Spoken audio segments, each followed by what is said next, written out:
हरे कृष्ण सर्वांना.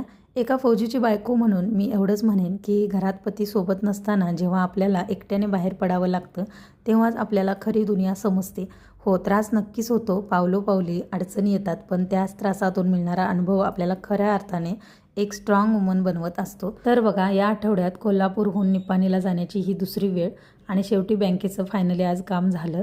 आणि मग मी रात्री वेळ होणार त्यामुळे मग मी आईकडे थांबले आणि दुसऱ्या दिवशी पुन्हा कोल्हापूरला यायला निघाले. येताना मी इथं भाटनागनूरला गेले होते. इथं नागनाथांचं दर्शन घेतलं, कुर्लीतील हलसिद्धनाथांचं दर्शन घेतलं, थोडा वेळ इथं बसले. मागच्या 20 दिवसात बरेचसे त्रास मला सहन करावे लागले. अकाउंट लॉक झालं होतं, त्यामुळे ना खूप प्रॉब्लेम झाले. माझ्या भावांनी मला खूप मदत केली. बरेचशी लोकं जी माझी आहेत त्यांनी मदत केली आणि फक्त नावापुरती माझी आहेत त्यांनी पाठसुद्धा फिरवली. आता असू दे, हा सुद्धा एक अनुभवच असतो. आणि कोल्हापुरात आल्यावर छान पावसाला सुरुवात झाली होती आणि आई इथं जपमाळ करत होत्या. तर चला भेटते.